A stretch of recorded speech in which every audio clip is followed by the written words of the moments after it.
I am recording. It is being recorded. Okay, so you are hiding in a room. You've been led here by Georgiana, who possessed, or at least listening to the spirit of Sarah Brown, has dragged you all into this room. You've barricaded the room with desks and other furniture to sort of hold back whatever's going on the other side of the door. You can hear screaming, almost constant screaming, actually coming through the door, though. Like, it's not soundproof. And you can hear terrible sounds, sounds that your minds are quickly trying to turn into images, and all of you are probably actually going out of your way to not let your brains do that. Um, you hear the wet sound of flesh and you go, no, I don't think I want to imagine whatever that is. And then you hear screaming. Um, you also hear crying, and it's clearly a woman crying. Um, uh, and the sound of those tears is shattering. Um, Almost more impactful than the scream of horror that you can hear. Someone has had everything that they have dreamed stolen from them, and now they grieve for whatever it was that was promised that was not delivered, coming through the door as well. You can see around you that the walls of the room you're in have started to change and shift away from what they looked like originally. There's a sense that indeed the whole space is changing. The air is heavier and thicker than it was when you first arrived. Cloying. You can smell the smell of corpse and fire in the room. And the walls themselves are shifting from what was a reasonably standard set of brown, sort of wooden walls to a sort of red carpeted and velveted wall with hanging drapery.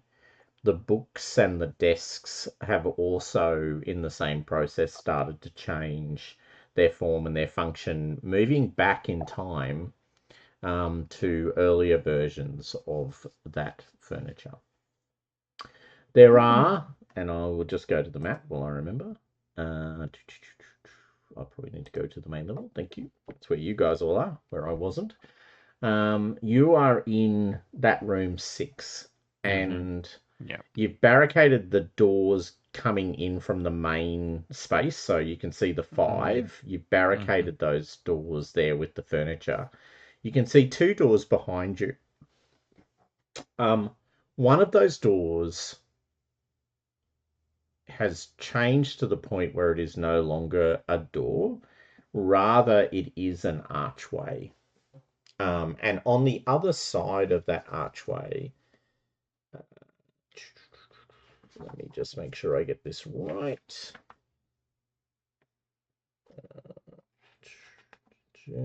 Gone there. Yeah. On the other side of that archway, you can see a crumbling wall and what bizarrely appears to be the lights of a city. So it's like an archway leading out into a city, and there is a broken wall between you and that city, which you can climb over. Okay, Mm. Okay. that's everything that you know. No. So, as this room has been transforming around us, did we have any sensation of like the room like falling or moving, or did it just feel like the things we were stationary and things were just changing around us? Um, you felt like no, you feel like the walls are changing around you. Yeah. Yeah. The walls in the building are changing. But not that like we were descending or something like that. No. No. Okay. Because my first thought was we were going down to hell. Mm. But like maybe I don't know, like we've moved to another place. That's happened before. We've been taken to other places. Well, since you've asked that question, Lady Purbeck, could you make either could you make a Cthulhu lore roll for me, please?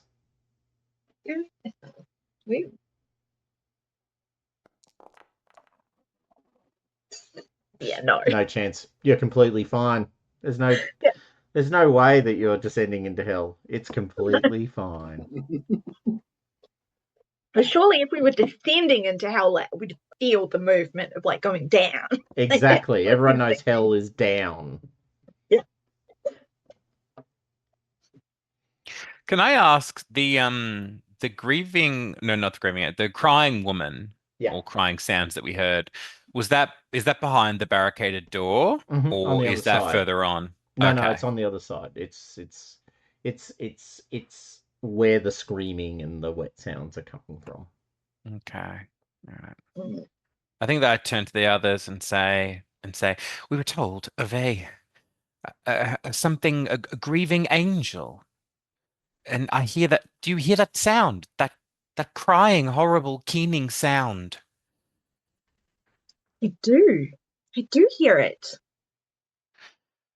Well, Marie, it is most unnerving. But it's on the other side of the door there. I fear what would happen if we open it up, but part of me thinks that she is the key.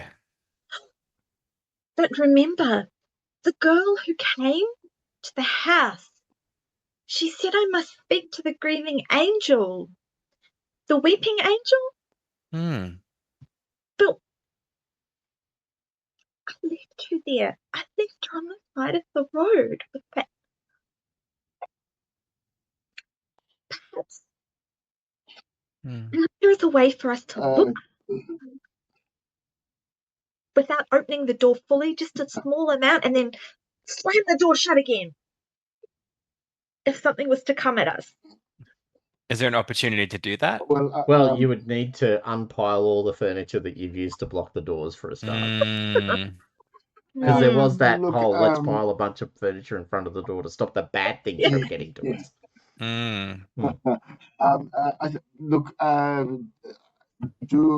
What is our main purpose? Are we wanting to escape from this madness, or are we wanting to venture back and see what is happening and what we can do? Maybe I do not like the idea of going back that way. Maybe we find another way. Maybe. I do think ultimately our goal shall be to escape the horrors behind us, but I fear that we will be unable to just simply flee. There seems to be something here that we must do that is specifically about us. We've been brought here for a reason. I do not know why. I'm inclined to agree with you, Viscountess. I hope that we can leave of our own accord, but everything we've been through so far and everything we've seen, it speaks otherwise. But there was the landing above the room before. Perhaps when the screaming and everything dies down, perhaps we could make our way up there and look down to see if the angel was there.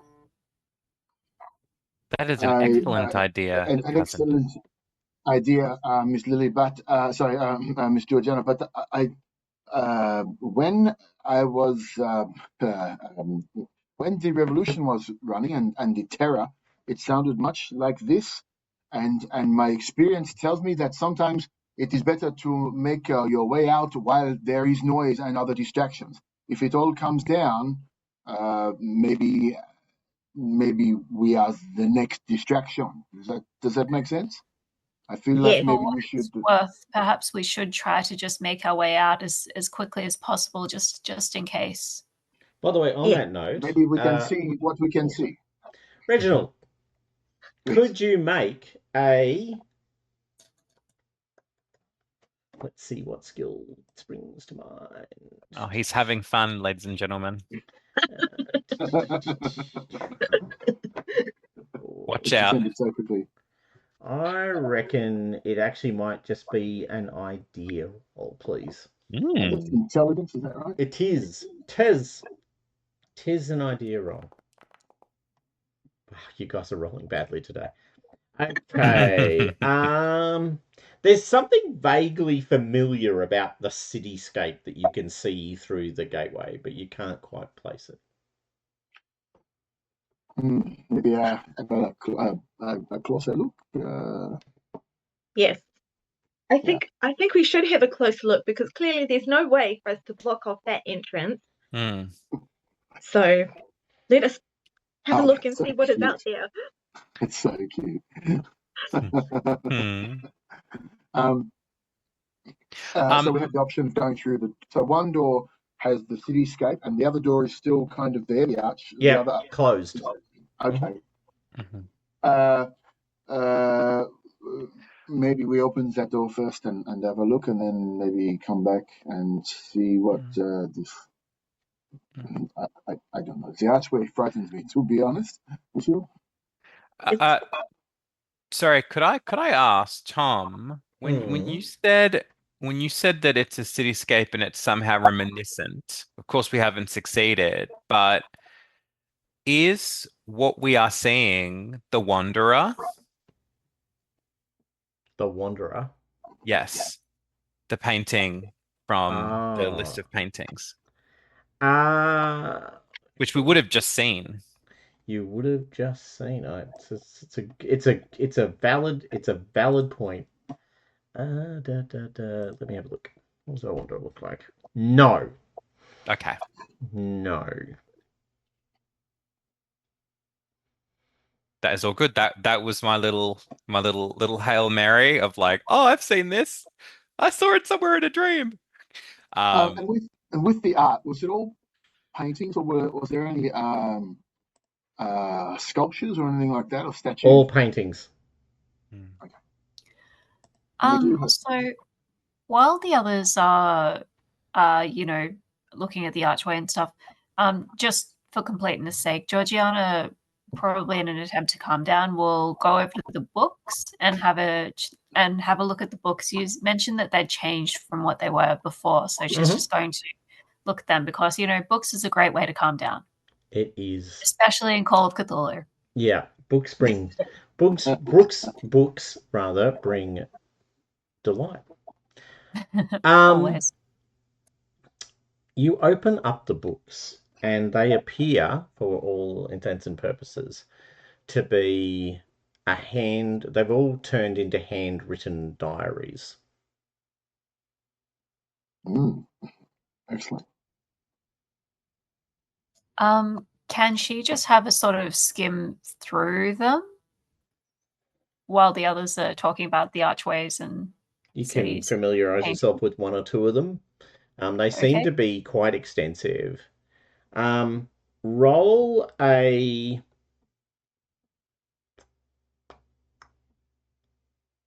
luck roll.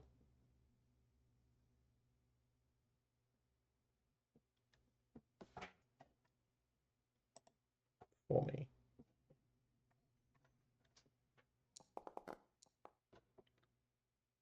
Okay, you made your luck roll.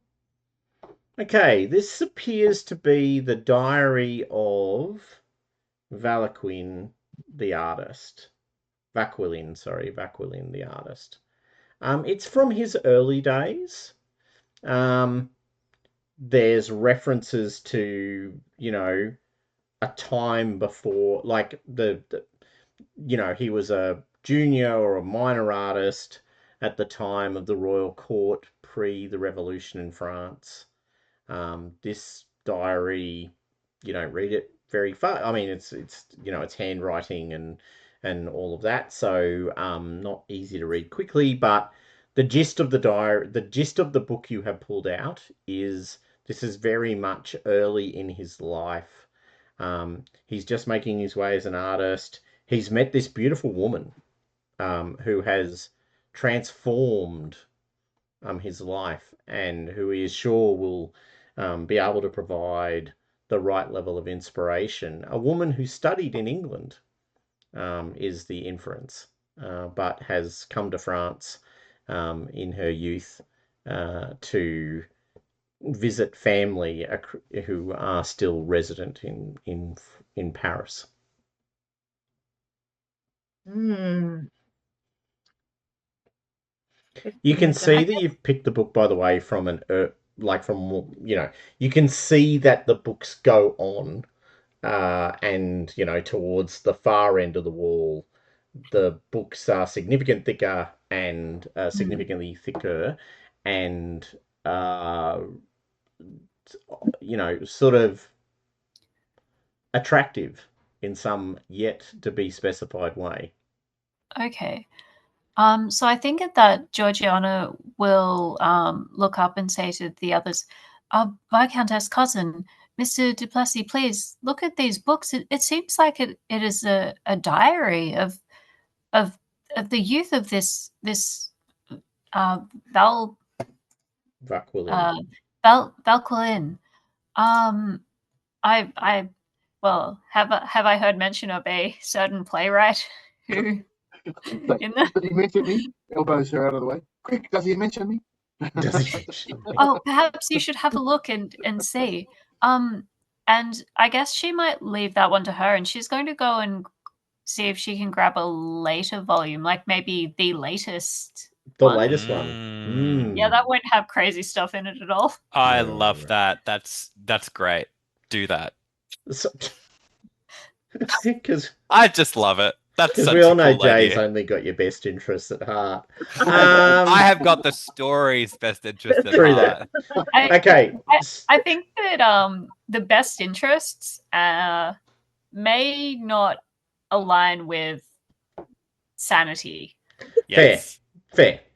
It's really difficult to disagree with that comment. So you go to the end of this row of books, which is quite extensive. You pick that book up, you open it up. You are sort of caught by the book, for want of better language. Like your eyes are drawn to the text, and you really find it very difficult to close the book, which you would very much like to do. Because as far as you can work out, this book is an endless statement of the torture that this person has experienced in hell. So it is just a repeated description of the tortures that he has suffered while in hell, and perhaps most importantly, the tortures that he has now begun to deliver to others. So he has been changed by his time in hell and has become not only one who is tortured, but one who tortures others. Could you please make a sanity roll for me?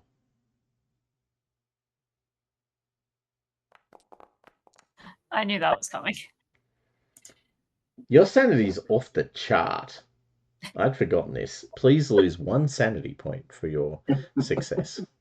Okay. I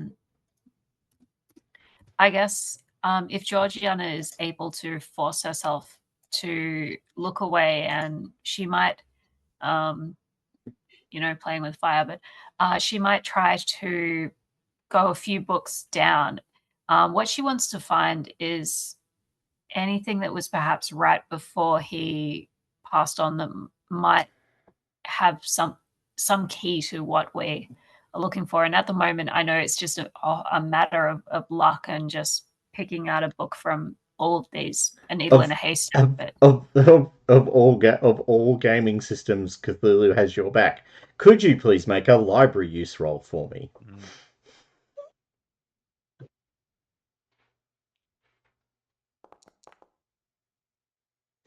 See? She sure can. Wow. Hard success. As it turns out, you're an excellent judge of no. These books are clearly bound in human leather, and these books are not. I've worked out I've worked out the dividing line. I don't want to know how I know that, but okay. Well, actually, the voice inside the Sarah Brown who you forced to come back in is helpfully providing you with some background radiation and general information. She's able to identify human That's what I meant. leather. Yep. That's good. Yes, so you find the book. And with a hard success, you are able to glean quite a bit of information. So, Vaquilin, the book describes Vaquilin's rituals. So, Vaquilin, by the point that you are reading about him, has actually become quite a active practitioner of death magic, and seems to be very tied to the worship of a demon or demoness known as Togarini. It's apparent that as he was caught in the conflagration that, towards the latter period of the revolution, this is during the uprising which Napoleon Bonaparte puts down with cannon and grape, when they try to storm the parliament and defeat it, and it's actually the rise of Bonaparte starts here.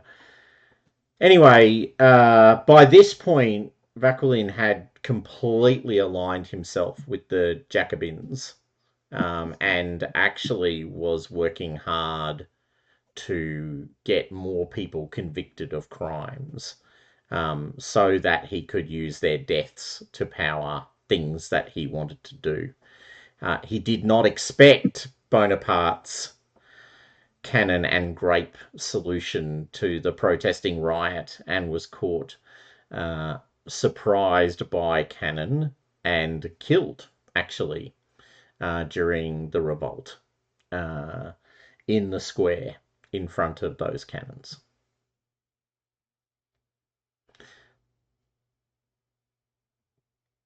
That is Right. what you are able to glean from a quick read.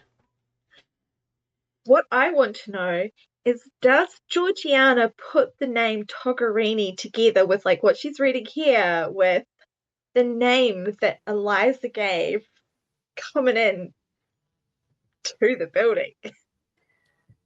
Is that a roll, or could she just? I think you can just know that.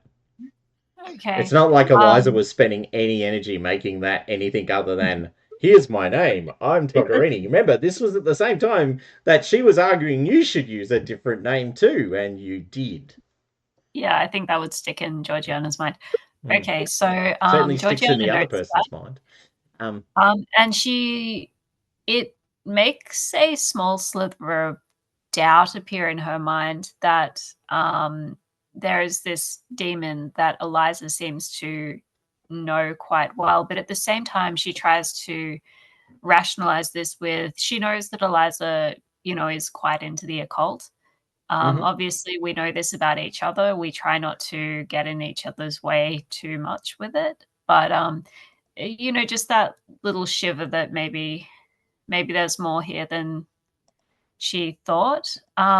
But at the same time, she will alert the others and say, especially perhaps Reginald, seeing as he was the friend of this guy, he didn't know what had happened. This seems impossible, but these later books, they seem to describe him being in hell of torture and torturing others. And then this book that I have here, it seems to describe his death by Napoleon, it seems, if I remember my history correctly. But how can this be? It must be some further art installation, a verbal. I'm not sure, but obviously writing from beyond the grave, that's impossible. And obviously she is trying to desperately forget all the other many impossible things that we've seen to this point. Yes. I think that Eliza just kind of looks at her in a manner that is perhaps unbefitting. Um, and just like kind of a look of like, do you still think we're grounded in reality? And she just points to the open door that has a city inside it. It's not so much a door as an archway now, but look, Yes, you know, exactly. yeah, Exactly. yeah. And there are Um, fires now in the city. You can see fires in the distance, and mm, Yeah, I mean, while they're doing that, Reginald is not so interested in the books, but I think he's going to take a few yes. steps and try and identify that city. See, his suspicion is that it's Paris during the revolution or at some point. Mm, So he's going to try and get a little bit closer and see if he can confirm that. mm. so because you've called it, you can call it. You look through the gap, and you go, "Oh, I remember that part. I remember that scene." It is indeed Paris at the height of the Jacobin control. Mm, So post the revolution, post the fall of the first sort of rulers who were not moderates, but at least less not moderate. And it is the city of the Jacobins that you can see. You mm. can hear the chanting of the crowd, and you remember, Reginald. You remember fleeing these crowds. You remember hiding in the It's probably catacombs. exactly about the same time that Reginald would have left. So he Yeah, probably would have Mm, been somewhere near Vauquelin, or not physically, but in that same group somewhere. And at that point, when the grape and the cannon fire starts, that's probably thinking, I think I've got a better idea. So he's out of there. So yes, it matter of fact, definitely you could make a strikes some moments, of course. sanity roll for me about now. I reckon that sounds pretty. yeah, Thank you. Sounds legit, doesn't it? I I was think aiming so. for. That'd terrify me. And that's normally my barometer.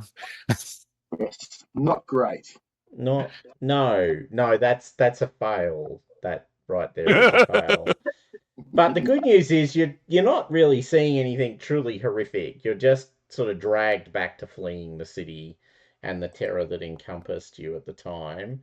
Of Mm. course, I did roll 4 points of sanity loss on a d4. So when I say you're not, at the same time, score for you, buddy. Score for you.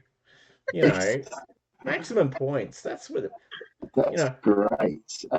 That's not Well, deux points. That is guapa.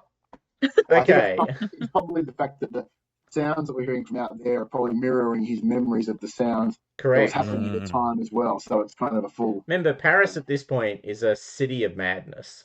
yeah. Yeah. Every day people are dragging their neighbors out onto the ground and dragging them to the courts of the Jacobins to be accused of, various crimes, which inevitably they're found guilty of and then executed for.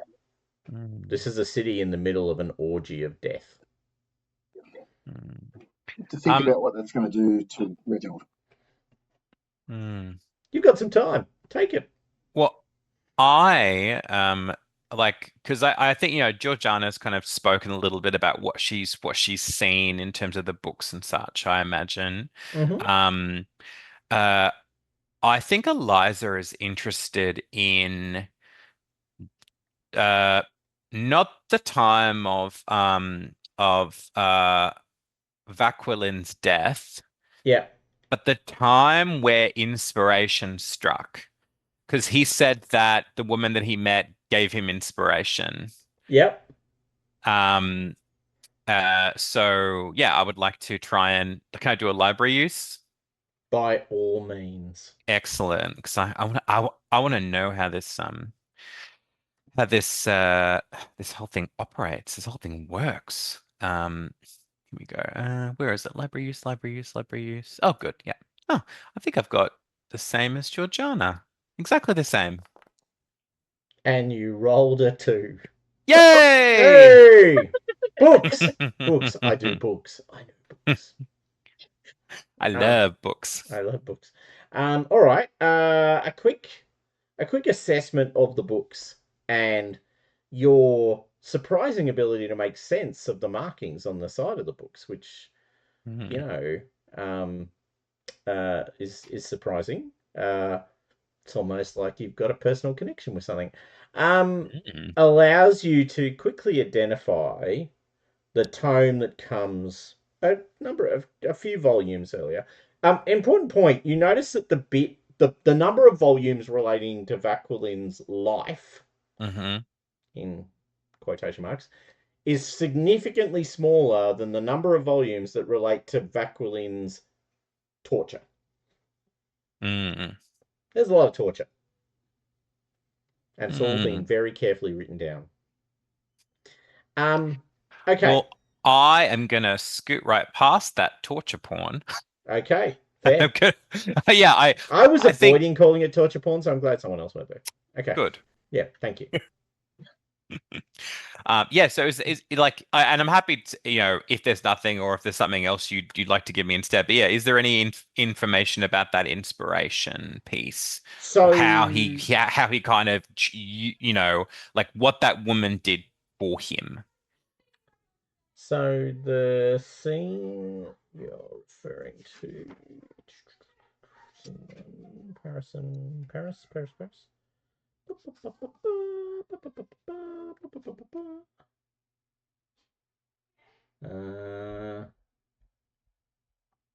Mhm. Okay. The the book you find um, actually bizarrely talks about the time Bakunin spent in Milan, Mm, and it doesn't reference a woman. It mm. references Cavaggio, Oh. who, of course, Bakunin takes as one of his greatest inspirations, and indeed, the Reverend, who is somewhat indisposed, but is Mm-hmm. able to put forward the idea, having, of course, seen the monk who came and talked to him and realized, or the priest, sorry, who came and talked to him, and that the Vakulin, the death priest who he met who came back, were one and the same person.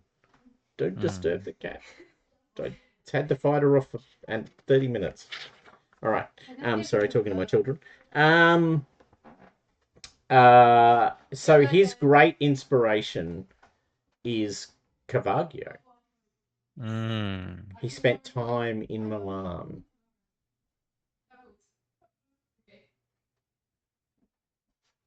Mm. That is interesting. We will just have to wait for more information on that. Well, he If did some dark shit himself. mm, Looking at some of his paintings now.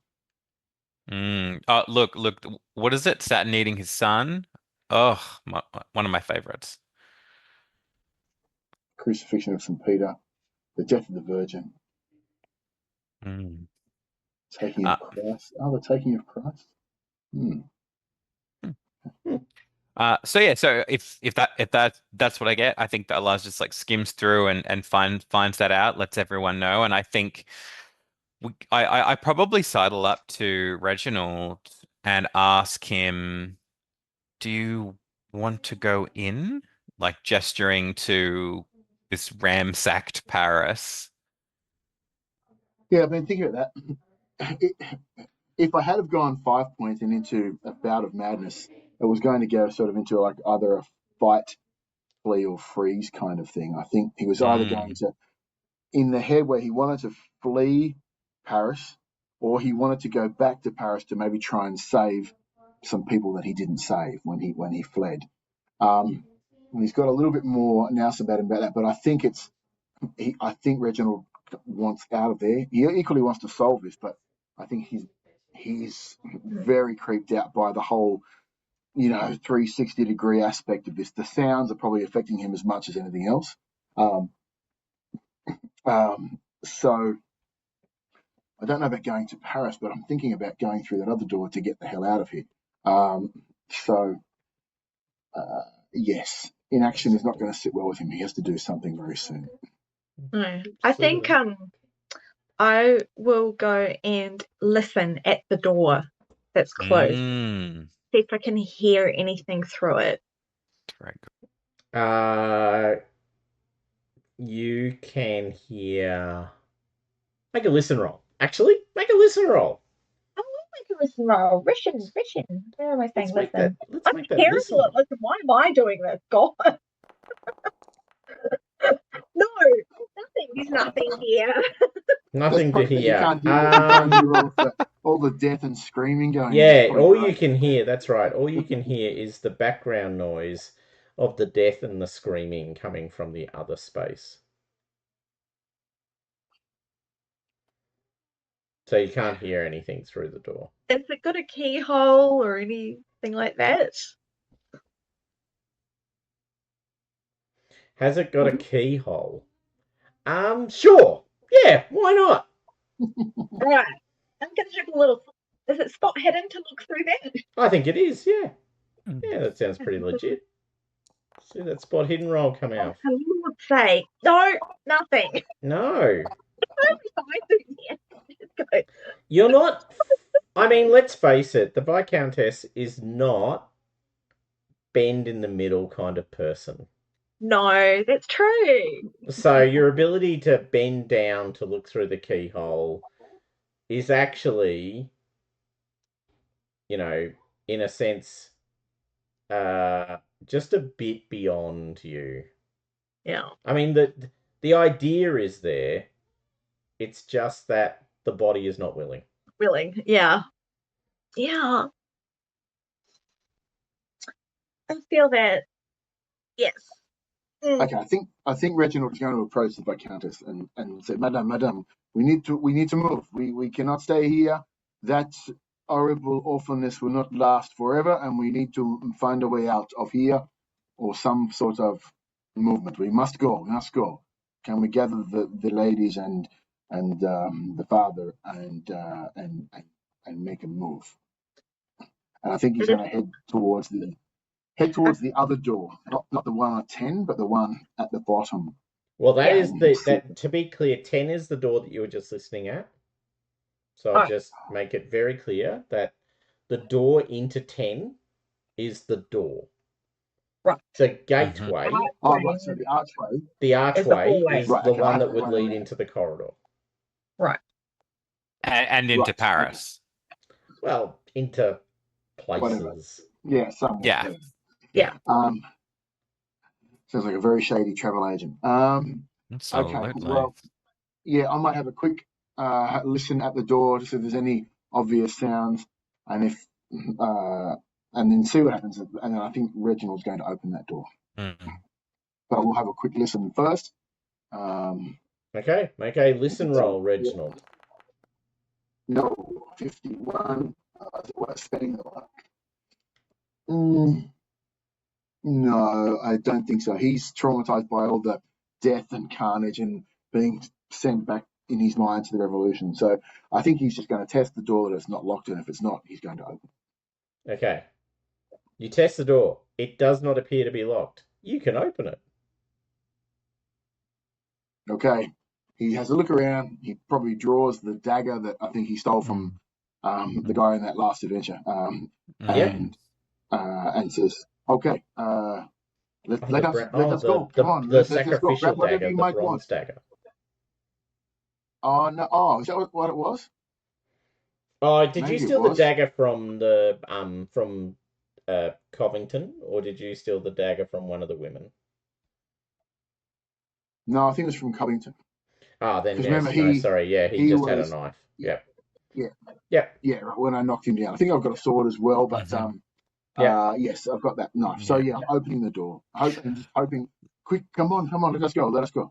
I think like to assist you, I kind of, I see that Georgiana, if this is what you think, Lily, as well. I feel like Georgiana is kind of, she is looking up every once in a while, but she's kind of like hurriedly flicking through the pages of this book that she's found, desperately trying to find something that might help us.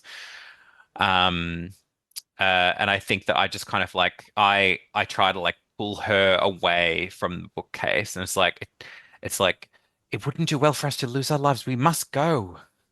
Okay. Yeah, that sounds about right. I think Georgiana will be pulled by Eliza through the door, but she'll probably keep a hold of whichever book she happens to have at that time. Okay, so make another luck roll for me. Okay. I like that. Be a lucky ducky. Luck be a Wow. lady. Yeah. Okay, you have a book. Yay! You just grabbed one randomly from the wall. At Okay. the stage was just whichever one she was reading at that time, and Eliza just grabs her arm and she doesn't have time to put it down or anything, so she's just sort of dragged off, trailing a book. I assume that whoever found his spell book or whatever it was is definitely taking that. Or was it his rituals? Is that right? Yeah. Yep. Who was that? Who found that? No, Lily. Georgiana. No one found that. What are you talking Georgiana. Yes, Oh, okay. about? I think that so first I picked up the early one that was him, saying, "Oh, I found this amazing woman" when he was in the French court. Then the last one was all the torture and stuff. Then I picked up another one that was all his blood magic stuff and then him getting killed. But then by now I think I'd be onto a different one, and I assume that's what Thomas made me roll the luck to see which book I had. Yeah. And the book you've grabbed is actually the book you were reading previously, which does go into some detail about his rituals. Okay. That is the lucky roll. All right. Excellent. So the door, you swing the door open, da-da, and on the other side of the door is another city. Shit. A different city? Make a. I think. Is there a skill like navigation or? There is. There's survival. Oh yeah. Navigate. All right, I've got 10. I can try that for you if you want. So you can either roll. Actually, you can. Any of you can roll natural world or navigate. Okay. Same. All right, I'm I'll just trying go to navigate. slightly more of that. Nope. All right, none of you know which city it is. No. Can I confirm that it's not Paris? You can confirm it is not Paris. Could Georgiana spend 3 points of luck? Georgiana can spend 3 points of luck. Oh, very well done. Okay. This appears to be Milan. You've read books. This is Milan. I think this is Milan. One of the books. Eliza, did you say one of the books spoke of that? Yes, that's Vauquelin's inspiration came from Caravaggio, who he met in Milan.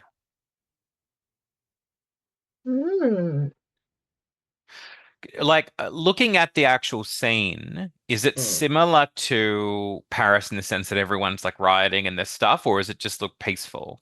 It does not look peaceful at all. Okay. So once again, there's some sort of conflict going on. You can make a history roll if you want. I would love to. To sort of get what? Oh wow! Wow! Yeah, take that, history teacher. Yeah. I was listening. Okay. So Eliza, you're instantly able to work out exactly when this is. The Austrian conquest of Milan as part of its invasion of northern Italy, to add Milan to the what is currently the Austro-Hungarian Empire. Under Metternich. Well, Metternich is the foreign minister most famous for the peace accords following the Napoleonic Wars. And like how and Jay in real life can't really compare that to the time that we're in. Is that way in the distant past? Is that quite recent for us? Let me check when it actually happened. I think I wrote a note, actually. Maybe I've got the note in here. Please tell me I wrote the note. Come on. Oh, stats for monsters. Also a good thing to capture. Oh, very good. Sorry, the French invasion and conquest of Milan. Sorry, Okay. I was wrong. Because it was driving the Austrians out Oh, okay. as a liberator. 1796. So I guess putting that So together, 20 years ago. that's probably when he was in Milan. He may Hmm. very well have been in Milan, yes. Or no, you think he was in Milan earlier than that. Okay. All right. Well, considering that, I think that, like, Eliza shares those kind of suspicions, and it's just like I feel as if we need to find something of um uh Vaquilin's. I feel like we have to find him in the act or something and stop whatever it is he's doing. You mean stop it before it happens? Is that what you mean? Yes, or something. I mean, these kind of scapes seem to me to be in some way reminiscent of what happens after he leaves a place. But if that Hmm. is so, then what? We have to go to Paris and stop him from being killed? Or Now that doesn't sound far-fetched. Because when I first came into this library and the player rolled what? A hard success on an occult roll, Mm-hmm. I was told that the way to stop whatever is happening here is to restore the balance between life and death. If there is no death or unjust death, then I don't know. It all seems to be symbolism. This is a very odd place. so you said, Thomas, you said 1799 Milan, is that right? Or thereabouts? 1796. Mm-hmm. 1796. And what was the time frame of the Paris one? Was that before or after? It would have been after. No. Yeah.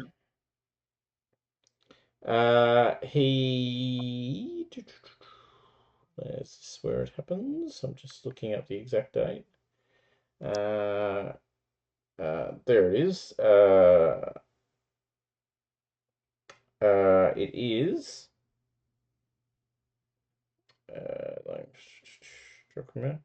On the 5th of October, 1795. Mm. He fired So, rebels with canister rounds. so 1795 and 1796 in Milan. Yeah. Mm. So he's dead and then he's gone to Milan. Is that what we're deducing? Well, he's dead, and Milan is being invaded by the French in 1796. You said he'd been to Milan prior to this event. That would be a reasonable assumption Mm. because he was in Yeah. hell. Yeah. So he's been to Milan. But he was also a had- death magician, so Mm. Yeah. Well, this is the thing. Are we following an anti-hero's journey? Hmm. Raising places that, like, in the reverse that he lived in life. Hmm. And these I have a question about the scenes that we can see, yeah. knowing that I've got quite an eye for fine art. You Mm. do. You are Um, quite the fine artist, yeah? Or do appreciator of. cities look like real cities, or do they look like the signs of impressions of cities that you would see in a painting? Do they look painterly? Oh, I like that question a lot. Make a fine art roll for me, please. Yeah, that's good. Please. That's perhaps the most insightful question we've had this entire time. Push the roll. Yeah, go on. Push the roll. Push the roll, Jess. Push the Woo! roll. Just as I am forced, before you hit the push the roll button, however, I am, as the GM, obligated to tell you what the result of failure of your pushed roll would be. In this case, I believe it would be that you would be sucked in against your will into the scene, into whichever city I choose. Mm. Fine. Well, in some way, Fine. that's actually not so bad because it forces our hand. So that's Mm. 19. 19. Yes. the Viscountess, yes. There is definitively something of the surreal in what you are looking at. This is more than just a moment in history, right? This is a moment in the mind of the artist. So the short answer is no, this is not just a historical moment. You are looking at the vision of the city from the mind of an artist. That's what I thought. You My can see suspicions elements were. of Caravaggio's influence. You can see elements of the influence. Well, and you can specifically see the influence of Vauquelin, whose art, after all, you have recently checked out. So do we think then that the house is if it's moving back, is the house or the building taking on sort of the elements of his psyche or his memories or his mind or something? Well, Is that what do what's you think? happening, maybe? I don't know. Mm. What Well, do we you don't have a reckon? third room. We don't have a third door we can get into, do we? So, Do not. uh, if we are to go into one of these images, then my vote would be for Paris because I am probably be more useful as a guide rather than Milan. I've not been there, so but I will leave that to the collective.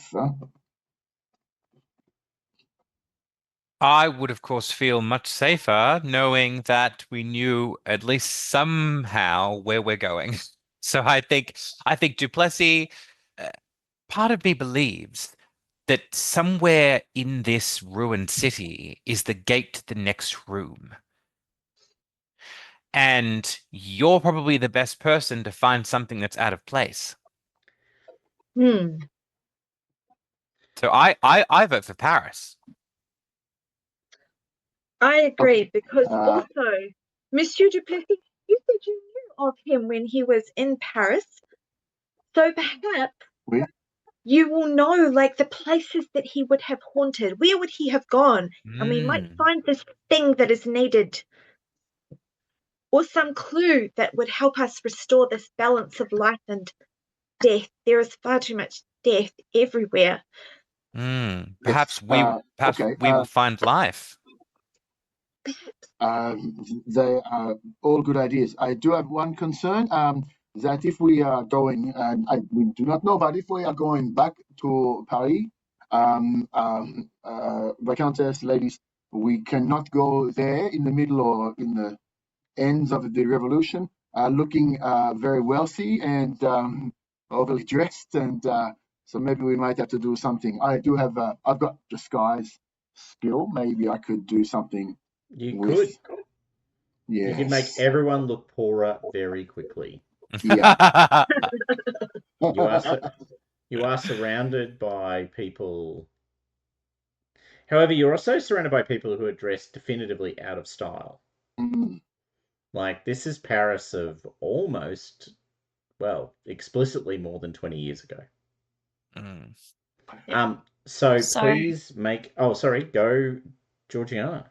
Well, I think I was just agreeing with you. Like the fashions that we'd be wearing now would be very, very different to, Revolution Paris, because that was the height of, the massive wigs and the Marie Antoinette, the huge panniers and stuff like that formed the court dress. I mean, it was starting to go down by that stage, but yeah, if we're like this sort of post Regency fashion type stuff, then it might be a little less obvious. I don't know. Well, the good news is you're probably not going to be wanting to look like nobility. Yeah, that's the thing. I was thinking about going like trying to make everyone look very ordinary and poor and a little bit bedraggled, because I think our greatest chance is in sort of anonymity. That's I mean, I fled the place because I didn't want to be found. So that's my sort of idea.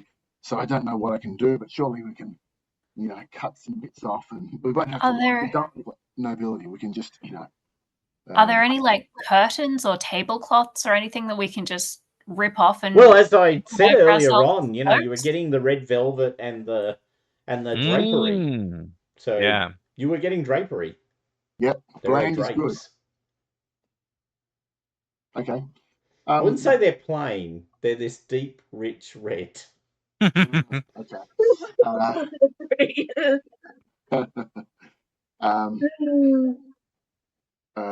Would anyone have? Yeah. Okay. Or either would anyone have? I suppose we would have all handed jackets and cloaks and things into the door. Well, I mean, I can do what I can do. I do have a pretty good disguise. Do I need to just roll disguise once or once for everyone? I think once will do. Okay. No, I don't think this is a roll it 7 times kind of story. Okay, so we're agreed. We're going to do this, and then we're going into Gay Paris. Paris. Okay. Yeah. All right, Gay Paris. I love Gay Parade, let me tell you that. It is not at all that Paris. But anyway, that's success. Yes. I don't know. Revolution's pretty gay. Yeah. I'm just referring to the more colloquial version, the less colloquial version, the happy version of gay, if I may. And this might not be that version. So yeah, with that, absolutely. So Reginald, as long as no one stops you from making their dresses look dirty and slightly slashed and otherwise, you are able to make everyone look suitably peasanty. And can we just is the vicar coming with us, or is he? We shall assume that he travels with you unless otherwise notified. We can just make him look like it's just he's all in black or something like that. So, yeah. Okay. Yes, you definitely don't want someone who looks like a priest. No, that's exactly right. Yes. No, priests did not do well during this period of history in Paris. So then I would then just suggest that the last thing that we do is have a scout around the room. Is there anything that anyone wants or needs before we leave? When it may go nowhere, but let's prepare for that it will. There are some like letter openers and other things. There's a fire poker if you want to bring a fire poker with you, but there are certainly no weapons other than the ones that you've all successfully smuggled into an art exhibition. I hand Georgiana because I had 2 ritual daggers. Right. So I hand Georgiana one of the ritual daggers that I have. Nice. And then in my other hand I have my pistol. Okay. You're ready for bear. I'm ready. Right. Yeah. Okay. Absolutely. You've done all of the preparation you can. You step over the threshold of the gateway and clamber over the broken down wall. Before you, as I said earlier, is a city in the throes of an orgy of death. You can hear screams and shouts and cries, and most importantly, pleas for mercy coming from the city. Reginald, you have not great memories of this. I mean, this is more than 20 years ago, right? But the trauma is real. So, you've still got pretty clear vision. It wasn't as bad as this. Like, sure, you fled it, but like this is it on a scale that is your nightmare, not your reality, for want of better language. This is the Paris of your nightmare, not the Paris that you went through. Yes. I feel actually feel slightly more confident because I was worried that I was going to be a particular target because things that I'd written or said or created. Here, I just think everyone's kind of a target, and hopefully, as I said, anonymity is probably going to be our friend. So, yeah. But yes, Reginald is very nervous. Okay. You move down a slope and enter the city proper. There is the River Seine, splitting the city. You can see torches lit everywhere. You can see bands of people or at least somewhat like people. Can I get everyone to make spot hidden rolls as you enter the city proper? Sure can. Apologies for the dad joke here. I'm just,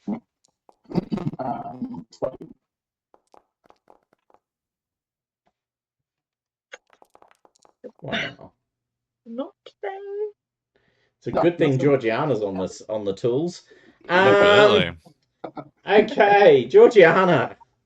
As you approach the city and you start to see people, and it's lit with torches, which isn't in any way the best light to actually make out the features of people. It moves, there's lots of shadow.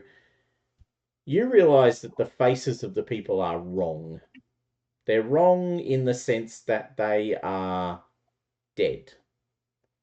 They are Oh, people who are dead. You can see crowds of dead moving around the city, hunting for something. oh, shit. Okay. Reginald, do you have a thought or two about maybe upping your disguise game at this point? I think that Georgiana, as soon as she notices this, maybe I assume she'll be next to the Viscountess and Eliza. She'll just like grab them suddenly, and just whisper as quietly as she can because she doesn't want to attract attention. That they're dead. All of them. They're all dead. They're dead, but they're searching for something. Can I ask a What? question? Sorry, but before we do Yeah. that, Tom, Georgiana is touching me, and I see dead people, right? Uh-huh. So what do I see? How do I respond to that? I don't know. How do you respond? Well, you Hmm. can. You're not good with dead people, are you? Look, you know what? I'm gonna say no. I'm gonna say No. no. I mean, look, I have failed quite a few roles Yeah. about it recently. But yeah, I just wanted to throw that to you. If it's something that you think by now she might have like steeled herself mentally for, then that's fine. But I just wanted to know whether there was anything specific I should be worried about if someone touches me. Yeah. No, at this point, no. Hmm. You are so surrounded by it that it's not unique in Mm. the way that it was when you were upstairs. Um, Having said that, though, make an occult roll for me. Okay. Also, sorry to the person I cut off before, but I just was like, oh, when I remember it, otherwise I'm gonna have narrative continuity issue. Yeah. Yes! Yes! Oh my Is that god. a hard success or an extreme That's an Yes. success? extreme success. Extreme. Okay, yeah, no, that'll do it nicely. Um, you're pretty sure that if you say the right words, and you know the words because you've been dicking them around for the whole time you've been traveling here, you're Mm. pretty sure that you could actually get past the dead. Mm. Like, I reckon, this is something I can pass through. And you're reassured to that point because, as you know, Georgiana has made the point, those are dead people. You've looked up, and in ironwork words, as you've Mm. moved into the city, you're now moving through a gate. And on top of the gate are the words Arate Oh, de la Ses, Mort, right? Sestensil Empire de la Mort. Mm. Stop. This is the Empire of Of the Death. dead. Can I tell you, I actually have that on my fridge Okay. from the catacombs. That. Yeah. Love that. Love that. Amazing. That's exactly what the Reverend is saying, Georgiana. He's got his Bible out, though. Lo, though I walk through the shadow, through the valley of the death. With the death. You know. So Thomas, do I get the feeling that if I were to say that, or just that I have the ability to dissuade these undead people, that we're a threat? You're pretty sure you could call upon the angel of death, the goddess of death. Like, her name would have power here. Oh, okay. Yeah. You know, these beings are basically servants of the being that you know the name of. Oh, I see. I see. Yeah. Look, I have great eye game. I'm gonna say that. Particularly over Zoom. I love making them big. I can do what now? Okay, look, you know what? I'm gonna do that. Because that's a passport. Absolutely. You know what? And as well, at this point, right, like, maybe it's a coincidence that I've kind of heard my cousin maybe muttering about some Toggerini that but I've like what I have in my book, that's my own personal thing. I must have just picked it up somewhere, you know, um, while we've been walking around London. Surely it's a common name. So at this point, I don't think she's really like clocked in to that. But at the same time, she's just like she gets this feeling that I don't know. I think at this point she rationalizes it as like, oh, this story that we're in is similar to my own story, and stories have power, and Yeah. in my version of it, maybe blah blah blah. So yeah, I Maybe. I think that she kind of she just, raises her hand and just like shouts, "Move in the name of Toggerini." Okay. You shout that out. Can the rest of you make sanity rolls, please? Not you, Eliza. You're good.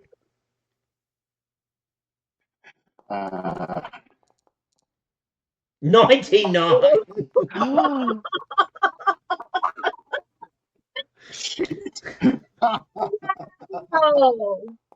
That's not good. That's really not good. Okay. Well, that was 84 and Bloody passing Georgiana Wentworth continues to be effectively immune to sanity failure. But I'm clawing it down one point at a time.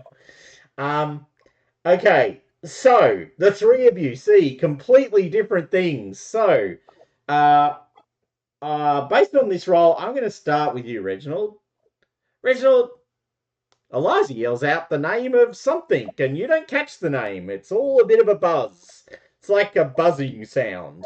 If you've been watching Agatha, it was Agatha all along recently, you'd understand that sort of sound. You know, there's a word spoken, but there's like this hum buzz sound, and then the dead move away from you. It's awesome. Eliza looks just like Eliza. Georgiana, Eliza shouts out the name of Toggerini, who you can hear, and you feel Sarah Brown recoil from Eliza. Like, she's like, we should leave Eliza behind. Is the, there's not a lot of words to it, but you get the distinct impression that Sarah Brown would be more than okay if you were to say, noting you have a ceremonial dagger right now, like if you felt the need to stab someone, let's just say your cousin as an example, exhibit A option, she'd be fine. She'd be more than fine. She does not like Eliza throwing the name around at all. Viscountess Purbeck, you are blessed. You are blessed with the voice and the visage of the Death Angel, who chooses now to unveil her full appearance to you through Eliza's spoken words. You're looking at Eliza. The light moves in a way that it can't. It moves away from Eliza as if all the light fled from her presence. And you are looking at this tall, dark, shadowy visage hanging over and wrapping around Eliza. Its voice, the voice that Eliza uses, speaks with the voice of 1,000 graves. This grinding, dusty sound coming out of her mouth, spitting sort of grave dust into the air. Her eyes are withered little desiccated balls of nothingness in a visage of this shadow that has turned to you as it said the words and looked directly into your heart. You see your own death. You see yourself rotting in a grave. You see no heaven or hell, but just your consciousness trapped in your rotting body as worms and beasts and other things feed on your carcass. You may now lose 6 points of sanity. Oh, shit. Woo! I get to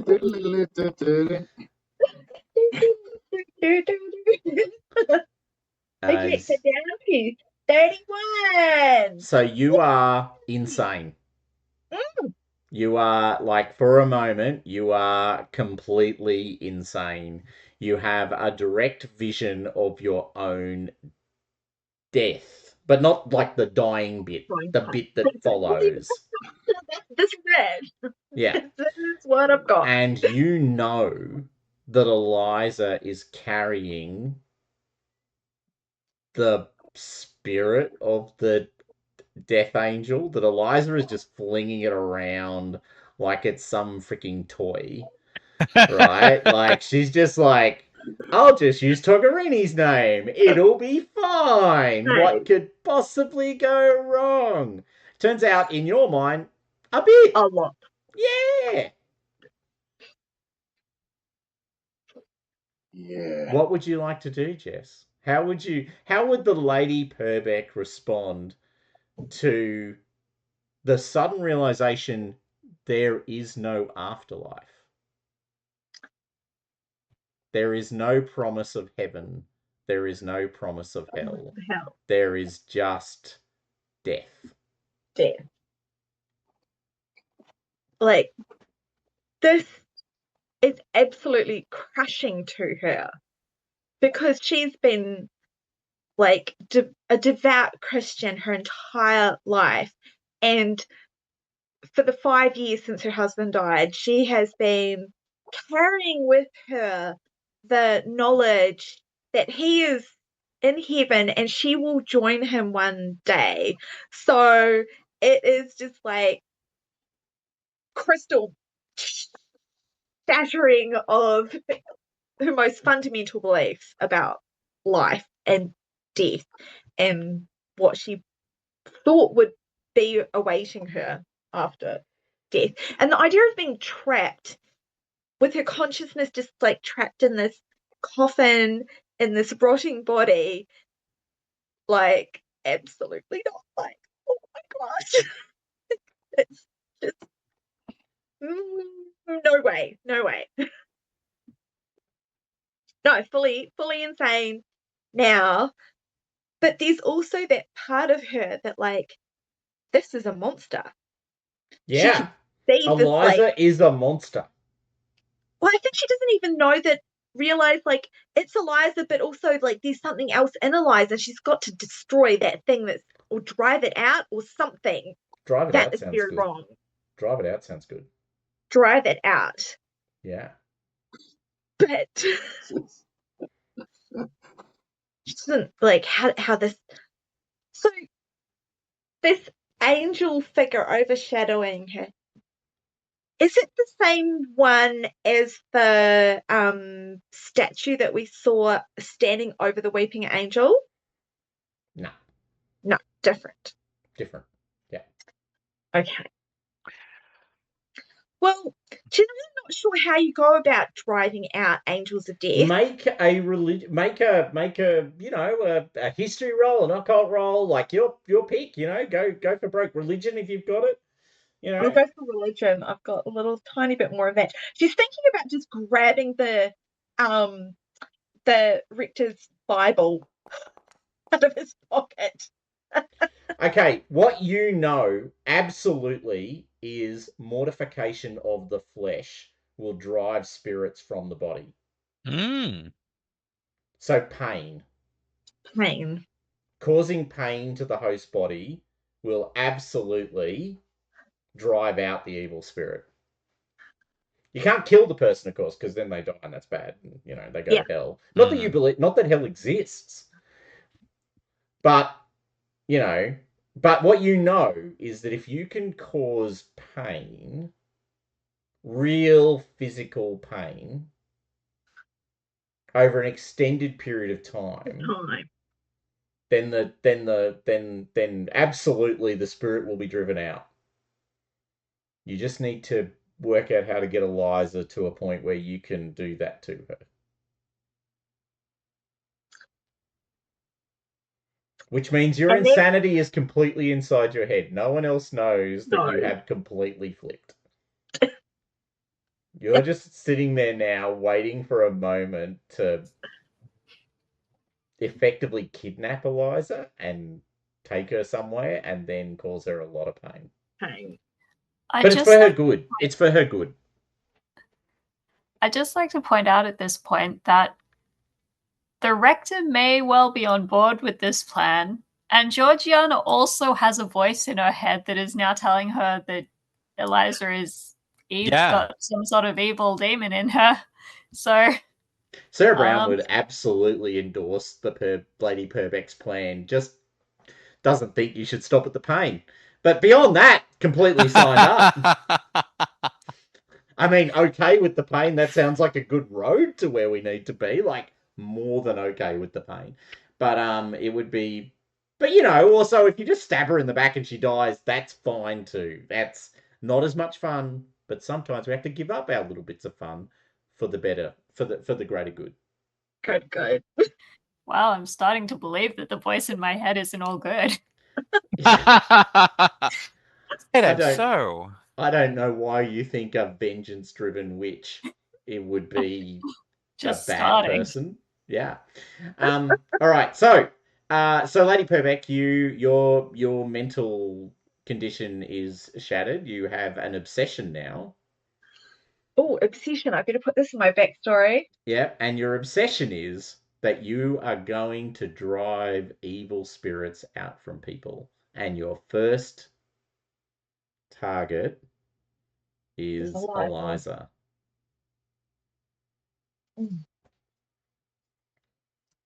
Why can I not? Okay, so that's gone well. Okay, so the dead. Eliza, you've got this under control, man. Amazing. Everyone's just getting out of your way. I think she's just strolling forward. And we're now kind of walking through the city unperturbed. And I think she's just like, she kind of grabs her diary and kind of just flicks the most recent entry page and it's just like begins to kind of continue on the idea of of this like heroine who has a desire that hasn't been fulfilled is kind of slowly realizing it, kind of like the idea of triumph over death, which is failure. Yes. So yeah, I don't know. She just writes that in. Sure. You got a book, you got a pen, you're writing stuff down. I mean, the fact that everything you write comes out as the name Togherini is neither here nor there, but the story that you're writing is very clear in your head. Absolutely. I didn't even pay attention to that because I'm not even looking at what I'm writing. I'm just looking at all these people walk away from me. I'm just absent-mindedly doing that. By the way, it does occur to you, now that you've got this name and it's having this impact, that there's a whole book of rituals tied to this name. Like, Mm. Georgiana's got a book of rituals that Vaquilin was using, and he was somehow working for Togherini, involved with Togherini, used her name. Mm. You could probably, like, if this taste of power is nothing. Just imagine if you had access to the whole library of rituals. I I mean, think let's that face it, Eliza's wanted a whole library of rituals book that actually can cause people to die at her will for some time. since she was 5. Yeah, pretty much. Yeah. Now, She's been dreaming of this moment for a long time. in fantasy at 5, I would say. But Yeah. then I mean, when she kind of realized, hey, there were actually people that did weird stuff, like when she was doing like history classes when she was like, 18 or whatever, she was like, that'd be cool to have.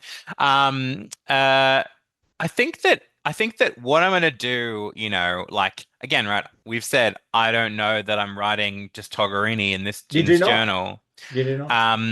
I think that she kind of is like, she just suggests a swap with Georgiana, that book of rituals for her diary, which she's sure she'll find insightful.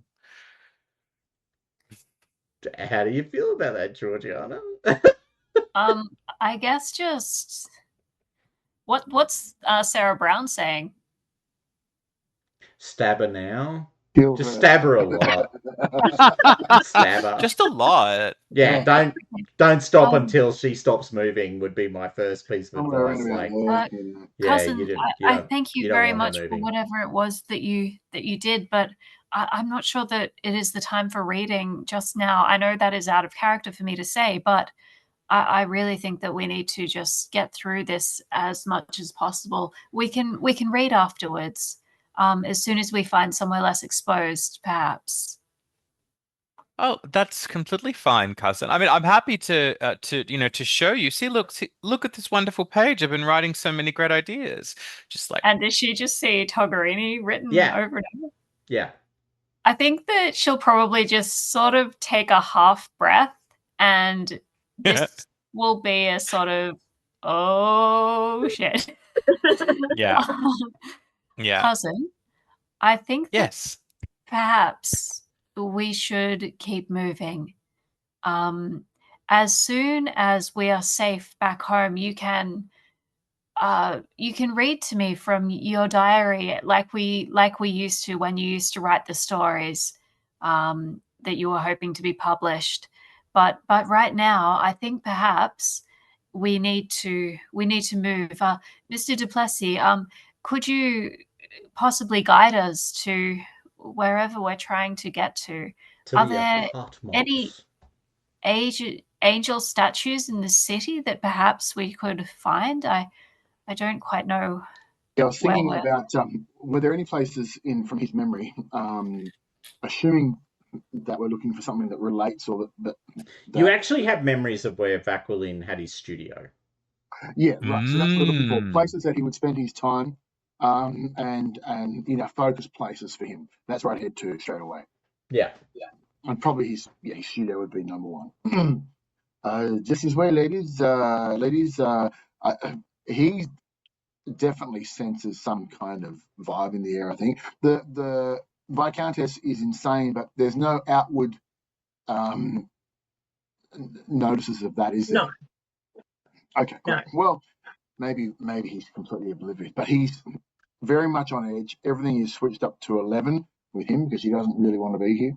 And he's assuming that if the creatures, the dead, are leaving us alone, he's probably because of the latent energy of the priest that's keeping us safe. That's how he's getting away with that. Okay. So you move through the city, all trapped in your own minds, really. Mm.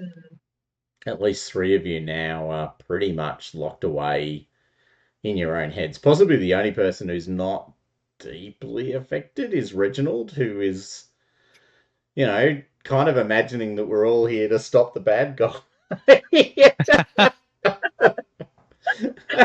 and is desperately trying to avoid meeting anyone who he might have met once before when he was here last time. Yeah, not realizing that 3 of the bad guys are behind him, basically. Exactly. So you've kind of got this pack of people behind you, Reginald, that makes you feel vaguely uncomfortable at various points in the trip.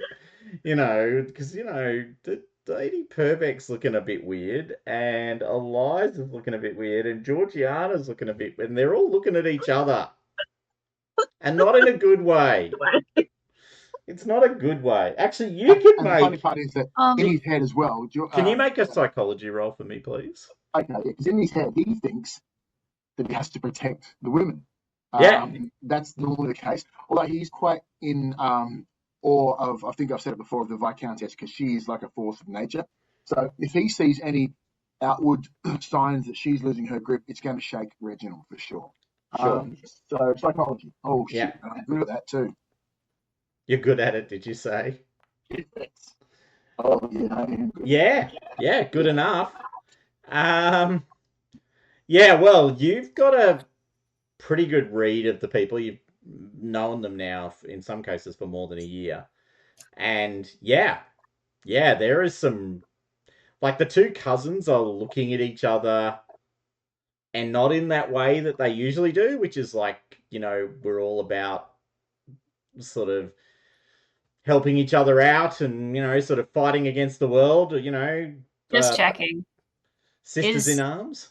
Sorry, yes. Is Eliza looking at Georgiana, or is she looking at the book that Georgiana is carrying? Look, he only got a basic success, so I'm not going to give him the book. Also, I'd just like to say, I think that Georgiana, having got those vibes, shall we say, from Eliza, and noticing that the Viscountess is perhaps a little, if she's able to do this without a roll, a little disturbed. She's probably going to be like having one arm around the Viscountess's arm, if Right. she's does that, and as if she was helping her to walk, but it's almost like a comforting herself and comforting the Viscountess at the same time, because she's a little freaked out by Eliza at this point, to be honest. And also she wants to be able to stop herself from acting on anything that voice might say. But also, she's helping the Viscountess, hopefully. Lady Purbeck, just a quick question. You're pretty aware that Sarah Brown is inside Georgiana at the moment, aren't you? Like, because... Are we, though? No, Oh, yeah, some I of you don't actually picked her voice. I think that might have been Rob, though. But did anyone see... No, I think none of you saw Sarah Brown claw her way into Georgiana. I No. purposely went away, and I don't know that they could see Sarah Brown at all to begin with. Yes. No. But I'm pretty sure that the rector has recognized Sarah Brown's voice.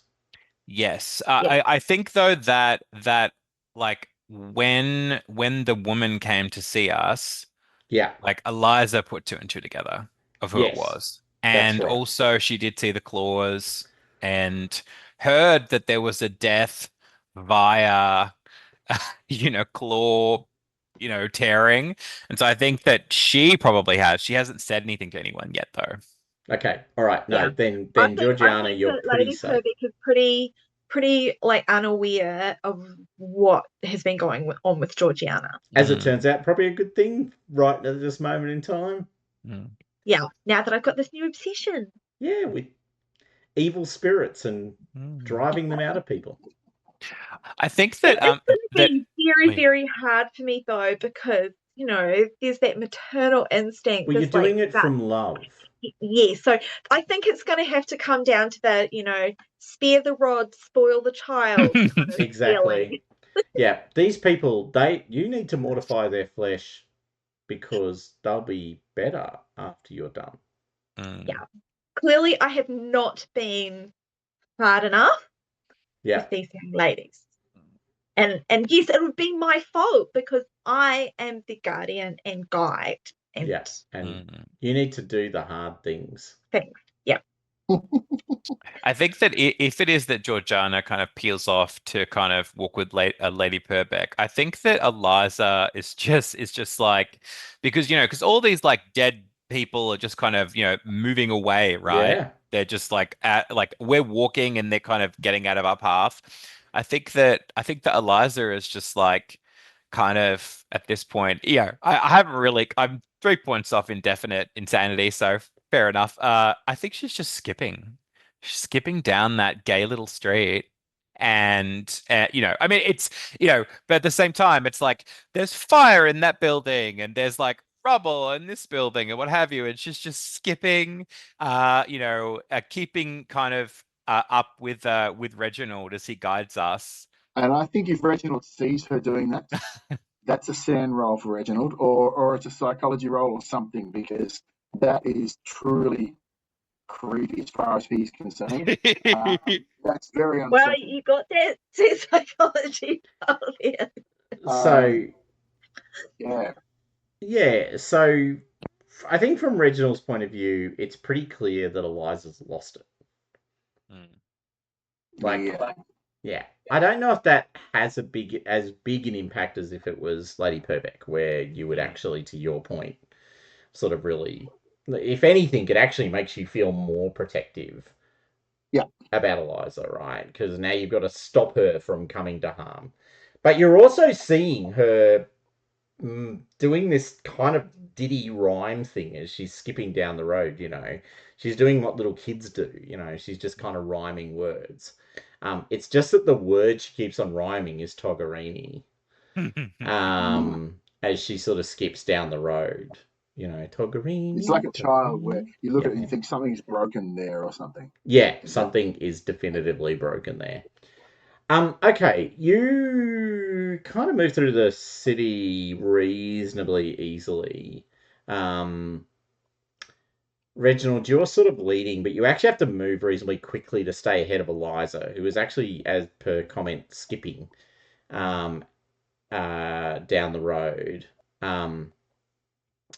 Georgiana and Lady Purbeck, you take up the rear of the crowd with the rector, who is also with you. There's I'm not sure anything does. What does rhyme with Toggerini? You turn a corner and you can see the apartment block or the apartment that Reginald that you recall that your friend Vaquilin stayed in.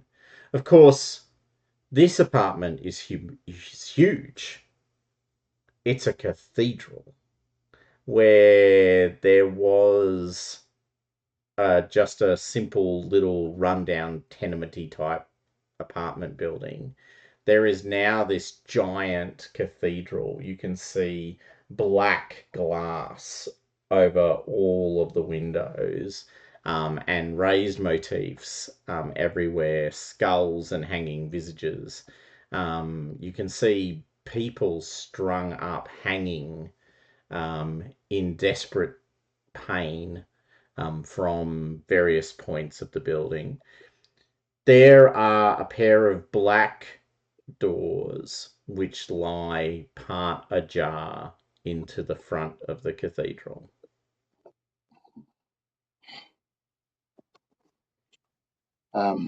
But it's Reginald right still where continues. it's Toggerini, beanie, beanie Toggerini, beanie Toggerini, beanie Toggerini. I'm not sure that's okay. So, there you are. Reginald, still under the misapprehension that he's the protector of the party, probably approaches the door. Stay here. I just see. I will check and make sure. He probably has to beat Eliza to the door. I guess I'm not sure, but he will stop and have a quick listen, and then open the door. Okay.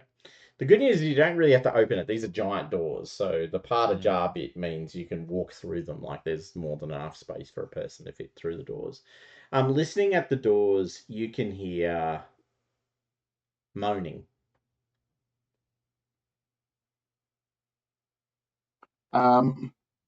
Okay. Well, we know it's going to be pretty awful, so I turn, stairs up, and I just beckon them in.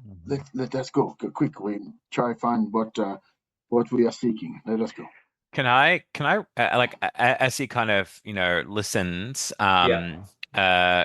like and we kind of like, hear that sound. Mhm. Could I roll psychology to see whether it is in ecstasy?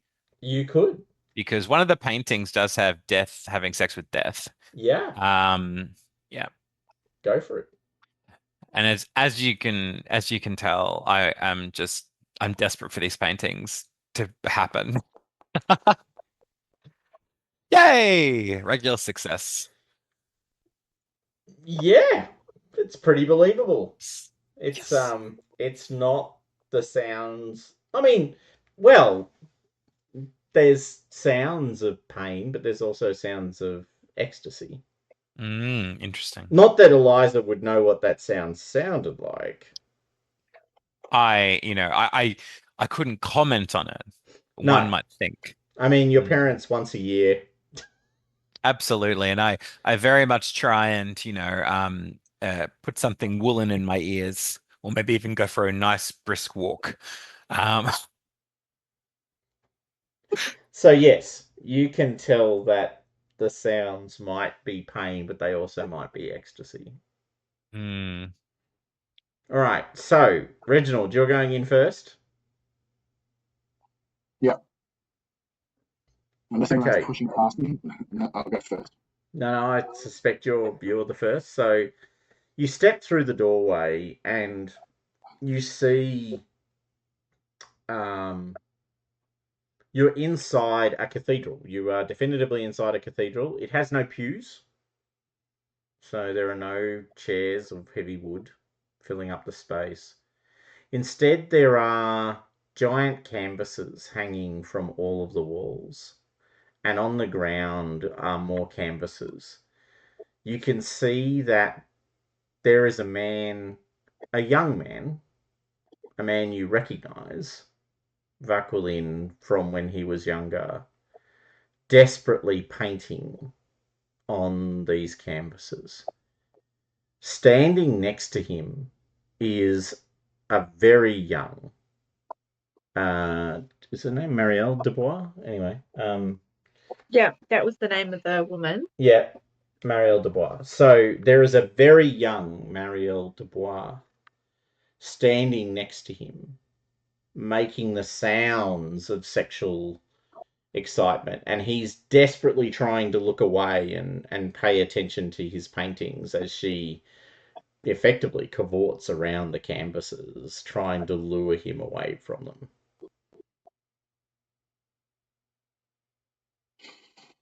Mm, yes. Reginald doesn't. I think Reginald wants to be very quiet, and almost sort of approach, but maybe let everyone else come up and then approach. But he's not entirely sure what he's going to do. He's sort of ready to attack if needs be. Any of the paintings, is there anything that familiar, like that we've maybe seen at the exhibition? Yeah, they're definitively copies of the paintings that you saw hanging from the walls of the Attrocity exhibition, Right. just in huge form. And to Right. fulfill Eliza's deepest desire, the painting that he is working on right now is, of course, The Lovers. I think it's called The Yes, Lovers. of course. Yeah, I was right about one And of also, them. The Coupling, sorry, called The Coupling. Yes, yes. I'm interested in. There's one that I'm interested in too, because we're looking for an angel crying or something. Is that right? Is that a thing? You are looking for the Weeping Angel. Yes. It's a glass Mm. painting in the same tears. Do we think? Yes, there's a painting called Tears. Do we think that's a weeping angel? Because none of the rest kind of look that way. Well, don't forget, Marielle Dubois, when you last saw her, had been turned into a giant stone angel. Mm. I don't know. I have a random idea of trying to destroy one of them. do it destroy the paintings? I'm not sure. Thoughts, anyone? I think Mhm. that when Lady Purbeck comes in and sees her old friend looking so She's basically young, nude as well. yeah, nude and behaving in such an unseemly manner. She's clearly possessed. It's the only logical explanation. Oh God. Oh my god, get Bessie out. We're ready. Well, that won't cause pain, that causes death. That's not what was needed here. True. Ah, snap.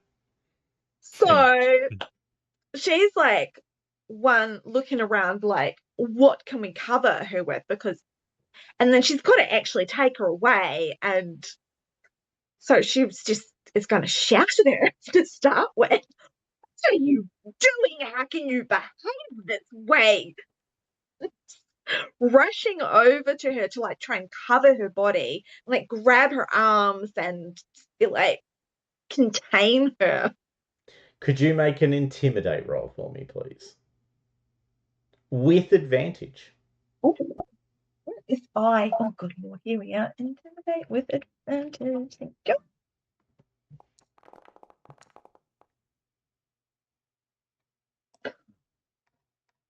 I'm going to push that if I may. You may. You should be fully warned that a failure to successfully to deliver on the push here will result in what Marielle Dubois actually is becoming very, very present. All right. I'm already insane. What else could go wrong? As it turns out, 07. Fantastic. Wow. Okay.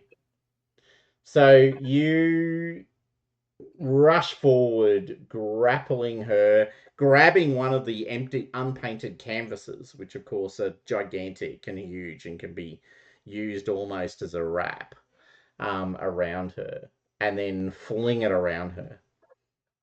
You're berating her, I gather, for her wantonly behavior, and because like etiquette is my thing. it is your thing.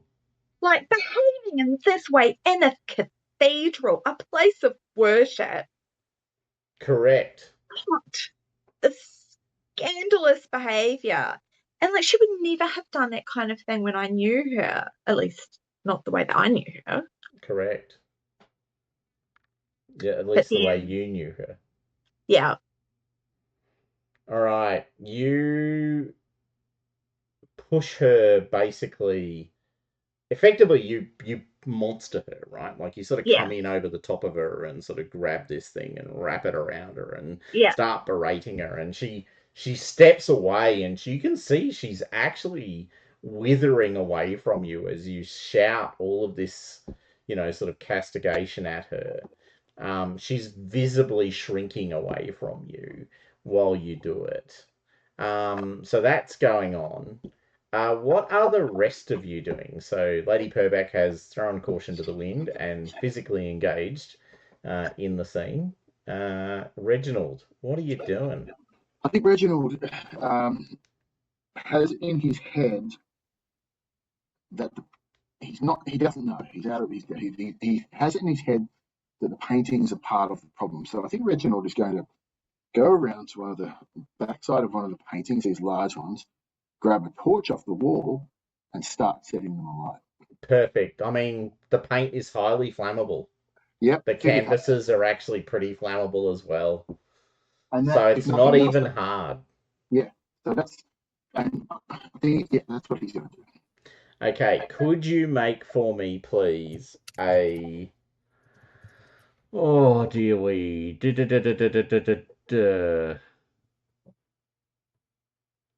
I'd have set fire to giant paintings. Actually, could you make a natural philosophy roll for me, please?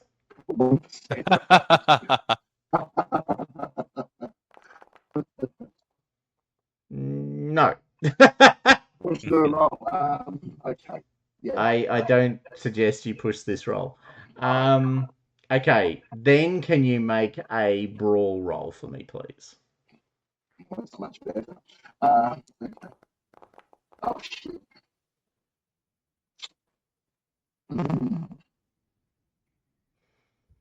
Okay, you're basically losing control of this fire, Yeah. right? So flame is getting out of control almost in a heartbeat. You've completely underestimated how flammable the paintings are. There's fire leaping up everywhere, and it's Well, spreading like wildfire. that rules out what I'd wanted to do. Oh, Mm. sorry. Well, can I ask, right, like, as we see Reginald rushing over to set fire to these paintings, and, and Georgiana, I feel like you might have thought this, you might be thinking the same thing. I want to see whether any of the paintings is of the three angels. Actually, what Georgiana had wanted to do was walk over and talk to Oh, even better. Lachlan. Okay, so he's still busily painting. It doesn't seem to matter that there's Reginald setting the world on fire. And actually, he's now able to focus on the paintings because Lady Purbeck has dealt with the distraction of I Marielle guess, Dubois. would we be able to say that while Lady Purbeck is dealing with that, while Reginald is still maybe running up to set fire to stuff, Georgiana just wants to sort of walk quietly up to Val. Valquilin. Yeah, V-Boy. And just say, what are you doing? He looks at you, and in a voice, quite confused voice, actually, goes, I'm painting for her. But why? Because it's the right thing to do. Because I want to show her that I love her and that I respect her and that I will do anything she asks me to do. Do you know what's happening around you? Can you see where we are? We're in a place of opportunity and of love. We're in a place of death and suffering. Can't you see that? She loves me. She doesn't seem to love you. If she loved you, then wouldn't she be wanting you to respect your work? She was just trying to drag you away. And now where is No. she? She wants me to finish my work. It was Marielle who tried to drag me away. Well, perhaps. Indeed. And I guess, George, but the woman who was just here, that was Marielle. Yeah, she was trying to stop me, but Togherini showed me how much I could show my love for her. Does Eliza hear this? I think that's pretty likely. I think it's likely. But before that, is there actually on like anywhere in this room? Is there a painting of the three angels? So we'll try and Yes, save it. I said all the paintings Oh, were here. So perfect. yes. I will try and grab that away as when I start to see the fire catching. And I'm gonna say that, I kind of put it into a safe place as I then hear the word Togherini. Okay, make a.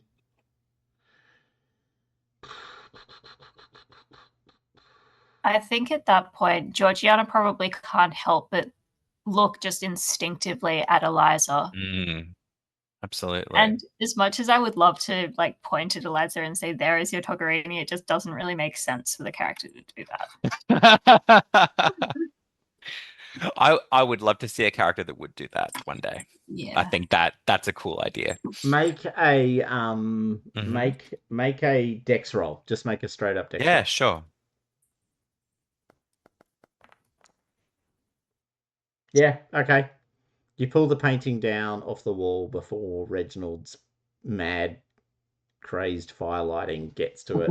And Reginald is raging, I think, at this time. Yeah, he's fully excited by this whole burning the building down thing. It's like it's a thing. I think that like I hear the name Toggerini and I come over having seen, Georgiana kind of whip her head around to look at me. Yeah. What do you know of that? That was in my book. She's beautiful. Do you understand the beauty of death? And he looks at you and you feel like there's a genuine question here. Like you are being asked a From genuine question. Toggerini. Well, up to you to decide whether you think it's Toggerini or not, but you're being asked a genuine question. Do you understand the beauty of death? I think that I really want to lean into how insane I think she is, but I also think that because she's so insane, I think she wouldn't necessarily think like she kind of is in this weird thing where it's like oh, it's like we're lucid dreaming. Maybe it's real, maybe it isn't. We've just suffered so much psychological turmoil that it kind of doesn't really matter anymore. I think that her response to that follows what she, because she's learned something when we first went to the library, which is part of the story, right? And I think that she says back, well, yes, death is beautiful, but it's just as beautiful as life. Yeah, you know what? Sometimes you don't take the shots that are thrown your way. No. She no, you don't have to take the shots. He does look disappointed. Oh. So you don't really understand how beautiful she is then. But do you? And he's now looking at you, Georgiana. What possible beauty is there in death? Decay, destruction, the end of things, the decomposition of things, the rotting of things, the beautiful verdant green of moss growing on a dead body, the sound of worms moving through the soil as they feast on a corpse. And this the is your idea of rot. No wonder you failed as an artist. No. Anyway, all right. Please make a. Actually, taking a book from the core rules. Make a sort of your roll whichever version of charm, fast talk, intimidate. Whichever one you want to roll. They are all pretty bad. What's your psychology like? My psychology is 10. Persuade is the best one I have. There you go. That's what you got then. 0-3. Turns out you're pretty good at persuade. Turns out you're not bad.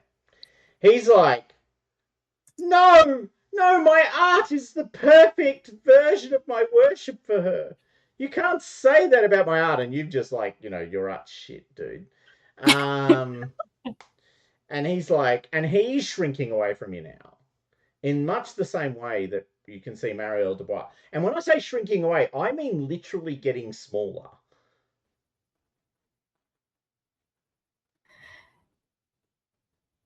And I guess Georgiana is now just angry at him because obviously she, has always had this love of medicine and healing and plants and basically life. So for her, what he's saying is sort of blasphemy almost. Yeah. And I guess she's just following him and saying, if you can't see the beauty in life, then what are you? How can you even call yourself human? Don't you care about other people? If you just want death, then you just want nothingness. You might as well not exist. Okay, you are slamming this guy with these words, and you can see him shrinking away from you. Um, at the same time, obviously, the fire has now well and truly caught. So you're in the middle. So to draw the mental image, if I may, you're in the middle of this black cathedral. You've got black sort of glass, so a sort of smoky glass, and then you've got this orange flame racing up the sides of all of the walls because the fire has well and truly caught. You're standing in the middle of this thing, pointing down at him, castigating him for being, this effectively nothingness, this negation of all that's worthy of attention. Um, you look bigger. Everyone else can see that in his shrinking, you have grown. So Could I? you are taller and bigger and stronger and commanding, and everyone in the room can feel that as you basically steal power from him in this Could moment. I add something in here? And that as she does this, her voice starts to echo so that it sounds like there's two voices. One is Georgiana's, but one is Sarah Brown's. 1,000,000%. And Sarah's because all I'm in just for this. thinking that obviously Sarah has this thing like, here is a man who just wants to bring death to the world. Yeah. Like, women are about bringing life into the world. They're about healing. Whereas this man is trying to suck everyone into death. And then there's that other man over there who's setting fire to everything. And we know that Sarah Brown has some issues with fire, and Georgiana now has those buried memories with fire. So all of this is sort of just all tying in together. Can you make a power roll for me, please? Oh, this is so good. You are eating up this scene, Lily. This is so good. I mean, you got. Where are we doing now? Oh wow, you were so powerful already. Yay. I succeeded. I don't know if that's a good thing. Yes, you succeeded. I think so. Absolutely. Okay, so you are standing over him, shouting this at him, and you feel Sarah take your hand, and you can see her hand over yours, right? No one else can see it, but you can see it. In this echoing, shouting voice that you've now developed, the rest of you start to see two forms superimposed on top of each other. One of whom is obviously Georgiana, and the other of whom does appear to be Sarah Brown. Lady Purbeck, just noting that you are now seeing two forms inside one person, just for your awareness. Friendly well. And then you see Sarah Brown put her hand over yours and force your hand straight onto the face and grip the face of this now much more shrunken form of Vaquilin, and his head fits in your hand, and you just crush it. You just crush his skull in your hands, and you're holding this sort of mannequin-like form dangling off the floor, and you've got what's left of his spasming body crushed beneath your fist. Make a sanity roll. Oh boy. Everyone or just me? Oh, I think we should start with you. Yeah. You're gonna roll 91 at some point. Like, it's gonna happen. I just need to keep on throwing them at you until I get the 91 that I'm looking for. All right, you lose 1 point of sanity. You actually feel great. You feel fantastic. That also bodes well. You have fucking done something, down with the patriarchy, right? Like, this is 1,000,000% you sticking it to the patriarchy. I mean, the truth is, Eliza has never really, you've had that conflict about, do I go this way or do I go that way? Do I pretend to be just like everyone else, to fit in, to belong? Do I, accept that I'll be someone's dutiful wife and, have all these children? And in this moment, you know the answer, and the answer is never. Mm. The answer is you will never accept that life. You will never accept it. You might be forced into it. Someone might make you do it, but you are never doing it by your own volition. This is Mm. known to you now. And you will run your own life. Fuck the bloody norms, right?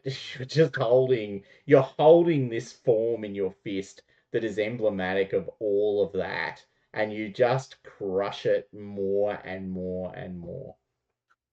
Everyone else, make a sanity roll. Oh wow. Can I go more insane? Here we go. Oh, Yeah, Eliza's good with the patriarchy mode. love it. Georgiana continues to score critical fumbles on sanity checks, which is I mean, I think that probably wraps up exactly how those two are. which is I just mean, beautiful. thumbs up. Just beautiful. Laddie Purbeck, you are. This is actually you're the exact opposite. You come out of this moment with exactly the opposite point of view, right? Mm. You have just been castigating this woman for defying societal norms, for trying to be something other than what is acceptable to society and culture, what is right. Yeah. You have just been standing, as unfortunately over history many women have done. You Yep. are the guardian of the norm. You are Yeah, absolutely. and Absolutely. and in this moment you see that your daughter is not. Mm. That she is broken. Mm. A disgrace, an embarrassment, actually. You see in that I'm moment that starting to she feel is an that the lack of embarrassment. nunneries to send and girls off to is like a real loss. The good news is there are perfectly fine sanatoriums to handle that sort of problem now. That is true. Where there were nunneries, now there are sanatoriums, Mm. run by good men who know how to help women who have problems Mm. Yeah. fit in. Can I So, ask? Sorry. well, actually, can I Oh, just yeah. finish this? I do need to just finish. Yeah. So, you can double down on that obsession. So you and lose another 6 sanity, which is getting to be a thing. So for you now, you are absolutely convicted not only that you've got to stop evil spirits possessing people and you need to use pain to manage it, but you are fundamentally activated by anyone who tries to step out of societal norms. Mm. Anyone who tries to do anything that's not societally normative, you start to make plans about how you're going to fix that problem. Yeah. And it doesn't matter how extreme they are. Like, you will just be doing it because it's for their good. You continue that mental message to yourself that this is all about doing what's good for them. Because, I mean, what happens to women who strike out on their own and defy society? Yeah. Exactly. Disease, Exactly. poverty, They end up on the street. immoral, like it's just What happens to their horrendous. families? Yeah. The shame. All right. Yeah. That's where you're at. Eliza, you were going to say something. Yeah, I was just gonna say that that looking at Georgiana as she looks now, I think that Eliza is kind of gobsmacked at this display of power. And it's actually kind of cool because it kind of feels like life and death in a way. Like Eliza did a death thing, she's doing a life thing. But can I ask, in her form as she is now, right? So large, Mm-hmm. does she bear any likeness to the one of the angels at all? Because I wonder whether or not the idea of like, and again, Eliza's thinking in metaphor, this idea of like, death has done something to disrupt, damage, death is a genuine conscious force. Whereas I wonder whether or not like any of the angels represent life, and whether or not Georgiana has become an avatar. I am just gonna, because I don't have the cult rule book right to my fingers. Mm-hmm. Let me have a look and see if I can quickly find out who is the opposite.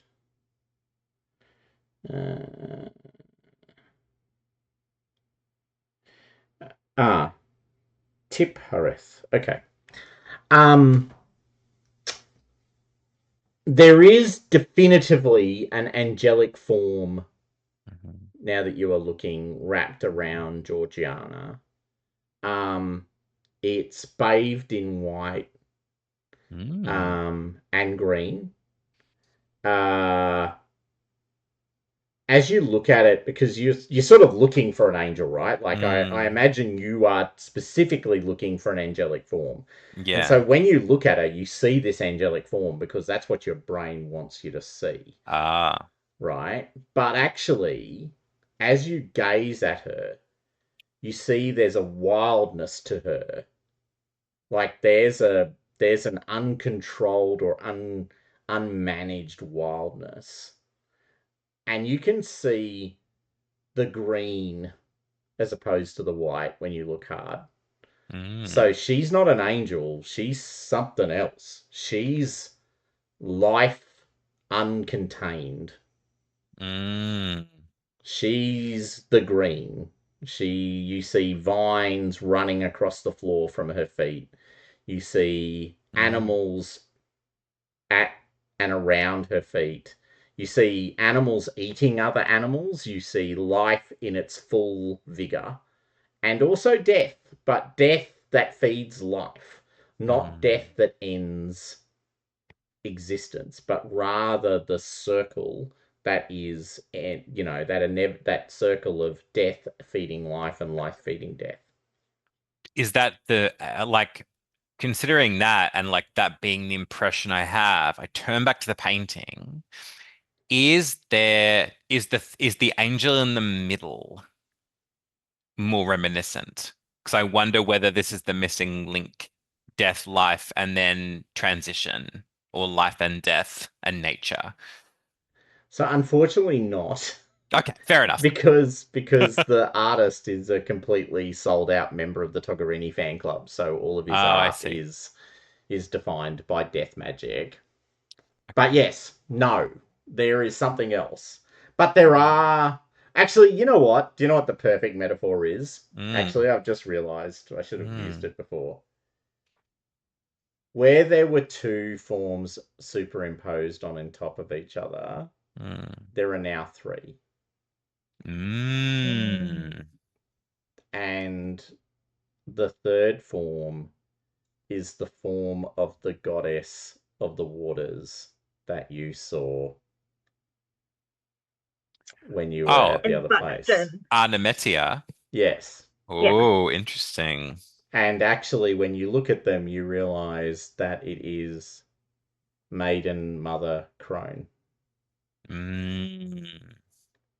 Okay. Reginald. This is all going down, dude, and you're very much a man in this moment. Yeah. So Reginald had a moment. He was like, "How do I hurt this guy? I don't know, but I can destroy his paintings. I can hurt him that way." That was the idea behind setting the fires. He's running around doing that. He's in a bit of a rage. He's been on edge. He doesn't want to be here. He knows something's going on with the three ladies. And so he's a bit torn because he's protective towards them, but also now he's actually a little bit afraid of them as well. He doesn't want to be here, and it seems being here has exacerbated whatever's going on with them.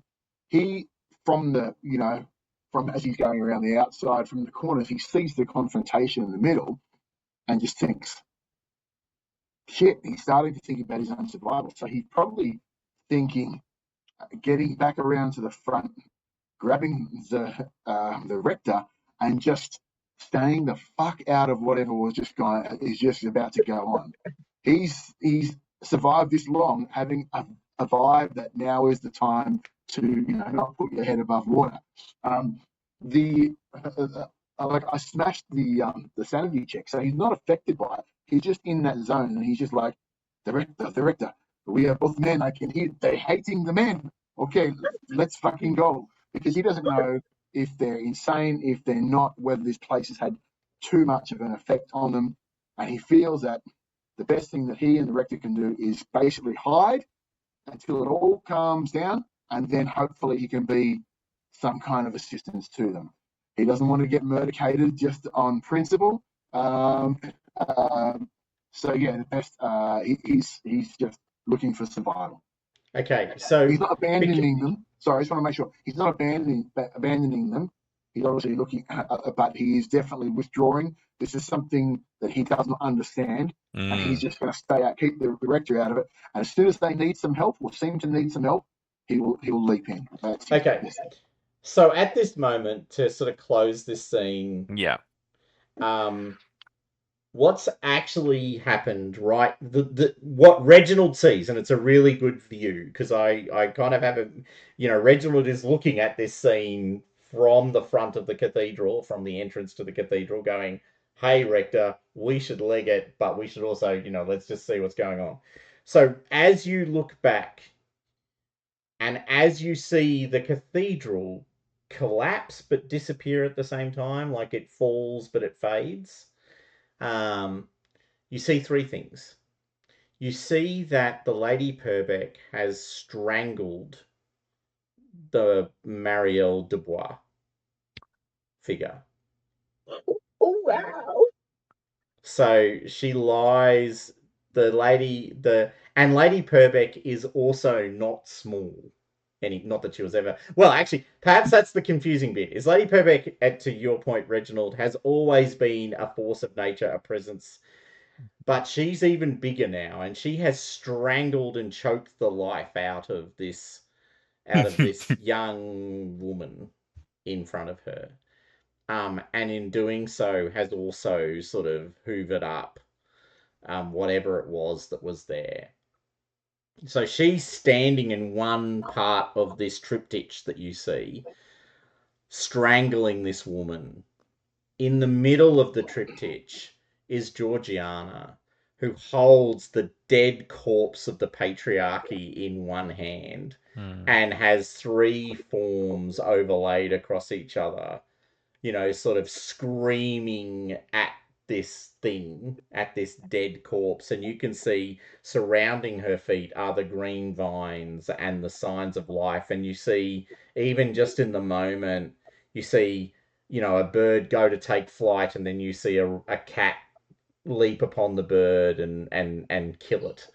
And then on the other third of the triptych, you see Eliza reefed in shadow and darkness, sort of pulling away from the other two, almost afraid. Because this is not how this is meant to be, right? This is Togherini in her cathedral, triumphant. And she's actually pulling away and sort of bending down, not quite in fear, but certainly in caution, as she sees what has happened around her. And you can see she's reefed in this dark shadow. And at that point, the cathedral fades into nothing, and you're back, you're in the corridor leading away from the room that you went through when you stepped through the gate. And that, my friends, is where scene 1 ends. Holy shit. Wow. What a journey. I don't know if we're going to get to the next... I don't know if we're going to make it to the next adventure, and I'm pretty sure we're not making it with all the same characters. But,